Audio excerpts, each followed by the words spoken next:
होता हुआ। नेक्स्ट जो हमारे पास है वो हम लोगों ने देखने के कैरेक्टरिस्टिक्स ऑफ साउंड के हमारे पास क्या क्या कैरेक्टरिस्टिक्स हैं, ठीक है। 3 इसके बेसिक कैरेक्टरिस्टिक्स हैं हमारे पास। Number one is loudness. पहले वाला जो है इसको लाउडनेस कहते हैं, दूसरे को हम लोगों ने पिच का नाम दिया और तीसरे को नाम दे दिया क्वालिटी का। वन बाय वन इनको स्टडी करते हैं। लाउडनेस कह रहे characteristics of sound through which we can distinguish between grave and faint sound, या अब यूँ बोल दें कि property of sound through which we can differentiate between two sound, one is grave and other is faint. अब फेंट sound क्या होता है, जिसकी मतलब जो हल्का सा होता है, जो हल्की आवाज़ नहीं होती, और ग्रेव साउंड जब कोई बहुत ज़ोर से बोल रहे होते हैं, जिसको हम लोग लाउड साउंड भी कहते हैं, ठीक है। ये लाउड सा होते हैं और ये क्या कह सकते हैं हम लोग, फीबल कहते हैं इसे, मतलब हल्का सा, थोड़ा सा क्या कह सकते हैं, फीबल सा साउंड होता है, ठीक है। अब कह रहे जब हम लोग मतलब आपस में दोस्त आपस में इकट्ठे बैठे हुए बातें कर रहे हैं, तो उस टाइम जो हमारा साउंड होता है वो फेंट होता है, हल्की हल्की आवाज़ में सरगोशियाँ कर रहे होते हैं।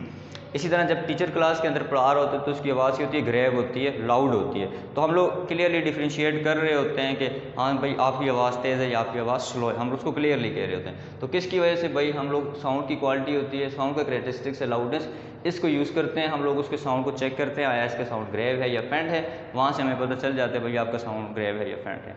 तो साउंड की वो वाली कैरेक्टरिस्टिक जिसमें हम ग्रेव और फेंट साउंड को डिफरेंशिएट कर सकें क्या कहलाती है, लाउडनेस कहलाती है। अब देखें ना हमारे पास, अब जैसे केस हो गया क्लास के अंदर, ये लेट्स सपोज आप लोग टीचर की क्लास के अंदर पढ़ा रहे हैं, तो अब जो बच्चा लास्ट कॉर्नर में बैठे होते हैं उसको आवाज़ नहीं आ रही होती, यही होता है ना। तो अब टीचर फिर क्या करते हैं, अपना जो साउंड है उसको लाउड करने की कोशिश करते हैं। इसी तरह होता है ना, साउंड को लाउड करते हैं। अब टीचर फिर किस तरह लाउड करे, हमारे पास लाउडनेस के 1 2 3 हमारे पास फैक्टर हैं जिनको हम लोग यूज़ करते हुए किसी भी साउंड को लाउड बना सकते हैं। इसका क्वेश्चन होता है कि on what factor does the loudness depend, loudness किस किस फैक्टर पर डिपेंड करती है, मतलब कैसे हम लोग किसी साउंड को लाउड बना सकते हैं, किसी उसको फेंट बना सकते हैं, ठीक है। देखते हैं इसको।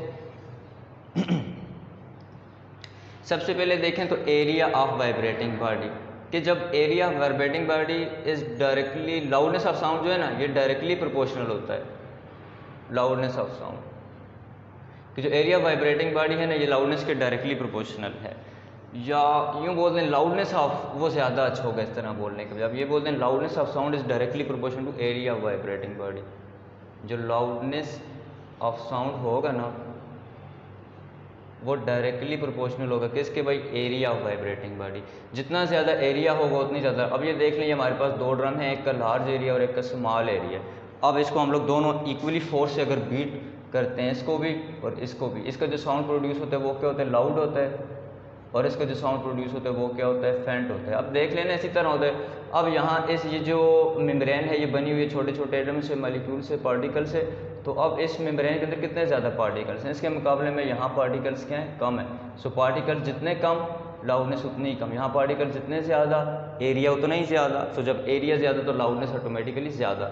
सो जी हम लोग कहते हैं कि जो ड्रम होता है एक छोटे एरिया के साथ और जो ड्रम होते हैं बड़े एरिया के साथ। अब जिस ड्रम का एरिया लार्ज है उसका जो साउंड प्रोड्यूस होगा वो क्या होगा, लाउडर होगा, और जो स्मॉल एरिया वाला ड्रम होगा उसका साउंड क्या होगा जी, फेंट होगा, कम होगा। ये तो हो गया एरिया ऑफ वाइब्रेटिंग बॉडी। उसके बाद है एम्पलीट्यूड ऑफ वाइब्रेटिंग बॉडी। हाँ, amplitude of vibrating body also affect the loudness of sound. Loudness of sound is also directly proportional with the amplitude of vibrating body. Amplitude of vibrating body जितना ज़्यादा होगा loudness उतनी ज़्यादा होगी। अब ये देख लें मैंने 2 केस ड्रा किए हैं इसके अंदर ना। अब यहाँ से जो यहाँ तक का डिस्टेंस होता है इसको एम्पलीट्यूड कहते हैं। अच्छा, distance between mean and extreme position, maximum distance जो आप लोगों ने पढ़ा था। इसके अंदर देख लें और इसके अंदर भी देख लें। इसको यहाँ से चलो ड्रा करते हैं। ये इसका एम्पलीट्यूड कितना ज़्यादा है, ग्रेटर, इसका एम्पलीट्यूड स्मॉल है इसका एम्पलीट्यूड लार्ज है। सो जब हमारे पास किसी भी साउंड का एम्पलीट्यूड ग्रेटर होगा उसकी जो लाउडनेस होगी वो क्या होगी, ज़्यादा होगी। अब एम्पलीट्यूड कैसे ज़्यादा हो सकता है, इसी ड्रम को, अगर इस ड्रम को हम लोग फोर्सफुली हिट करें, सही ज़ोर से इसको हिट करें ना, तो इसकी मेम्ब्रेन ज़्यादा नीचे जाएगी। लेट्स सपोज अगर इसकी ये मेम्ब्रेन है, फोर्सफुली हिट कर दें तो इधर से ये यहाँ तक आती है एक्सट्रीम पोजीशन पे, ये तो मीन थी, और यहाँ से यहाँ तक आती है एक्सट्रीम पोजीशन के लिए। तो इसका जो एम्पलीट्यूड बनता है ना वो ग्रेटर होता है। अगर इसको आप लोग कम फोर्स से स्ट्राइक करें तो ये यहाँ तक आनी है और इधर से यहाँ तक आनी है, तो उस दौरान इसकी लाउडनेस होगी, कम होगी। या आप वो जो गिटार आप लोगों ने पढ़ा था, गिटार के अंदर ये जो स्ट्रिंग्स होती हैं, आप इन स्ट्रिंग को जितना मतलब वायलेंटली प्लग करते हैं, जितना इसको दूर लेके आते हैं, अब एक्सट्रीम यहाँ पे ले आए, ये ऊपर से यहाँ पे चला जाएगा, एक्सट्रीम प्राइम है ये अगर मीन थी, तो इस केस के अंदर भी लाउडनेस क्या होगी, ज़्यादा होगी। मतलब एम्पलीट्यूड ज़्यादा करने से लाउडनेस ज़्यादा होती है। एम्पलीट्यूड ज़्यादा करने से क्या, आप उसमें ब्रेन को फोर्सफुली हिट करें, या वो जो गिटार है उसको आप उसकी जो स्ट्रेंथ है उसको ज़्यादा नीचे तक लेके आ जाएँ, ठीक है, वो होता है एम्पलीट्यूड ऑफ वाइब्रेटिंग बॉडी। उसके बाद है distance between source and the listener. हाँ, ये वाला भी बड़ा इफेक्ट करता है कि सोर्स और लिसनर के दरमियान डिस्टेंस कितना है। अब लेट्स सपोज ये एक केस है, इसके अंदर सोर्स ये रहा और लिसनर ये रहा। एक और केस बना देते हैं जिसके अंदर सोर्स ये रहा और लिसनर ये रहा। अब इस केस के अंदर देख लें ये दोनों ज़्यादा करीब हैं, यहाँ जो साउंड होगा वो क्या होगा, लाउड होगा, और इस केस के अंदर साउंड क्या होगा, फेंट होगा। क्यों ऐसा होता है, अब देखें जब एरिया कम या ज़्यादा करते हैं तो डायरेक्टली इफेक्ट पड़ते हैं एम्पलीट्यूड के अंदर। जब देखें ना, अब ये इसी तरह है, अगर मैं इसको यूँ ओपन कर लूँ तो देख लें ये यहाँ तक आ जाएगी, बट इसकी जो क्रस्ट एंड ट्रफ है ये डिक्रीज़ हो जाएंगे। तो एरिया यही इफेक्ट करता है कि जब हमारे पास ना, अब अगर समझ लें ये वाला जो हमारे पास है सोर्स है और यहाँ जो है वो लिसनर है, अब ये दोनों एक दूसरे के करीब हैं तो साउंड क्या लाउड है। अगर मैं इनको दूर ले जाऊं तो ये देख लें ये जब इस तरह मूव करेगा तो ये इसकी जो एम्पलीट्यूड है वो कम होगी। तो अभी हम लोगों ने पढ़ा है ना, जब एम्पलीट्यूड कम हो तो लाउडनेस क्या होती है, कम होती है। इसका मतलब वो जो लिसनर और सोर्स के दरमियान डिस्टेंस है वो कम या ज़्यादा होने से एम्पलीट्यूड कम और ज़्यादा होता है, और जब एम्पलीट्यूड कम और ज़्यादा होता है तो हमारे पास लाउडनेस क्या होती है, कम और ज़्यादा होती है, ठीक है।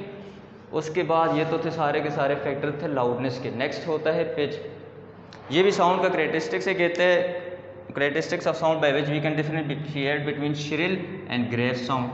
अब ऐसे characteristics of sound जिसके हम लोग shrill और grave sound के दरमियान डिफ्रेंशिएट कर सकें। अब shrill आवाज़ कैसी होती है और grave हमारे पास होती है, सॉरी मैंने यहाँ भी grave लिखा हुआ, यहाँ loud and faint आते हैं, सॉरी यहाँ आते हैं loud and faint sound. Loudness के अंदर हम लोग लाउड और फैंट साउंड में डिफ्रेंशिएट करते हैं, अच्छा। और जो पिच है हमारे पास, इसके अंदर हम लोग श्रिल और ग्रेव साउंड के अंदर डिफ्रेंशिएट करते हैं। ग्रेव आवाज़ जो होती है वो मोटी आवाज़ नहीं थी, जैसे आम लोग पर हमारे पास मेल की जो आवाज़ होती है वो ग्रेव होती है, और जो फीमेल्स होती है उनकी आवाज़ होती है श्रिल होती है, पतली सी आवाज़ होती है, ठीक है। अब ग्रेव और श्रिल साउंड के दरमियान डिफ्रेंशिएट करने के लिए क्या चीज़ यूज़ होती है जी, उसको हम लोग कहते हैं पिच। अब ये पिच डिपेंड करती है फ्रीक्वेंसी के ऊपर।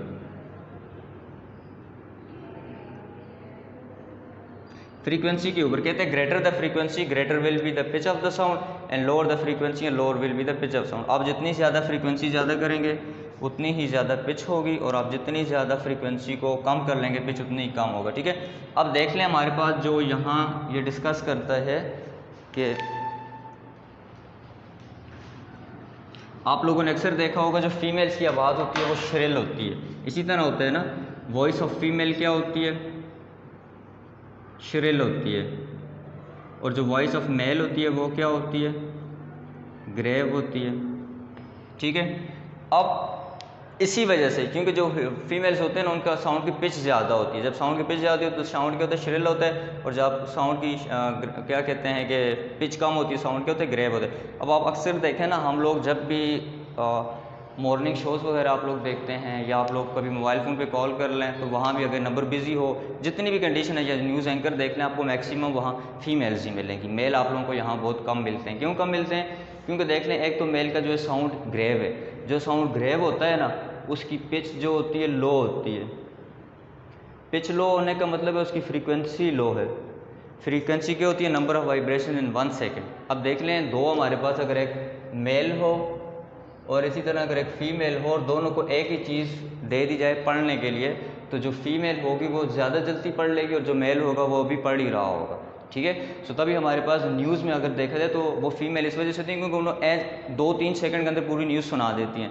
क्योंकि उनकी फ्रीक्वेंसी ज़्यादा है ना। फ्रीक्वेंसी क्या है, उनकी ज़ुबान 1 सेकंड में कितनी दफ़ा चलती है।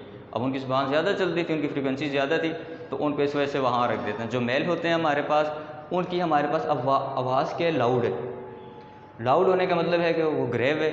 अब ग्रेव हो तो उसकी पिच क्या है, लो है। जब पिच लो है तो फ्रीक्वेंसी लो तो मतलब उसकी नंबर ऑफ जो वाइब्रेशन इन सेकंड है वो कम है, तो वो 1 सेकंड में कम बोलते हैं देन इन फीमेल। तो इस वजह से मेल को फिर यहाँ बहुत कम रखा जाता है। अगर आपने देखें भी तो सेम कैसा आप अपने डेली लाइफ के अंदर ऑब्जर्व भी कर सकते हैं। सो जो पिच है ये डिपेंड करती है फ्रीक्वेंसी के ऊपर। फ्रीक्वेंसी ज़्यादा करोगे पिच ज़्यादा हो जाएगी तो साउंड श्रिल होगा। अच्छा जिस साउंड की फ्रीक्वेंसी ज़्यादा होती है वो साउंड श्रिल होता है और जिस साउंड की फ्रीक्वेंसी कम होती है वो क्या होता है, ग्रेव होता है। जैसे ये मेल का साउंड और जैसे ये फीमेल्स का साउंड, सॉरी ये वाला फीमेल्स का और ये वाला मेल का। उसके बाद है क्वालिटी ऑफ साउंड। ये भी साउंड के ऐसे करेक्टरिस्टिक्स है जिसमें हम लोग डिफ्रेंशिएट कर सकते हैं बिटवीन, लिखता है sound of same loudness same pitch but originating from different instrument. मतलब साउंड जो है वो लाउडनेस उसकी सेम है, दो साउंड हैं या तीन चार जितने भी आप ले सकते हैं ले लें, उनकी लाउडनेस सेम है और उनकी पिच भी सेम है, बट फिर भी हम लोग इन दोनों साउंड को डिफ्रेंशिएट कर सकते हैं। देखें ना, समटाइम हम लोग अगर रूम से बाहर खड़े हैं और रूम के अंदर हमारे पास कोई गिटार भी बजा रहा है, फ्लूइड भी बजा रहा है, ड्रम भी बजा रहा है, तो हम लोग इन सारों को अलग अलग सेंस कर सकते हैं। हम लोग सेंस करते हैं यार ये गिटार की आवाज़ है, ये फ्लूइड की आवाज़ है और ये ड्रम की आवाज़ है। सेम इसी तरह हम लोग, हमारे दोस्त क्यों नहीं होते, अब रूम के अंदर ना तीन चार हमारे दोस्त बातें कर रहे हो, हम रूम के बाहर हों, तो हम लोग क्लियरली बता रहे होते हैं ये इस दोस्त की आवाज़ है, ये उस दोस्त की आवाज़ है, इस दोस्त की आवाज़ है। क्यों कि हम उनकी आल्दो उनकी अगर पिच भी सेम हो, लाउडनेस भी सेम हो, तो उसके दरमियान हम लोग डिफ्रेंशिएट कर लेते हैं। ये जैसे आप लोग सॉन्ग सुनते हैं, जब हम लोग कोई सॉन्ग सुनते हैं ना, तो देखें उस सॉन्ग के अंदर एक उस सिंगर की आवाज़ होती है, एक वहाँ गिटार भी बज रहा होता है, कोई फ्लूइड भी बज रही होती है, कोई बेस वगैरह भी हो सकती है, और क्या क्या होता है साउंड के अंदर, और क्या हो सकता है जी, चलें कुछ भी और आपके जहन में आते हैं वो भी लगा लें। तो आप अगर साउंड को सेंस करने की कोशिश करें तो सिंगर की आवाज़, गिटार, फ्लूइड, ये हर चीज़ हम लोग अलग अलग सेंस कर सकते हैं ना।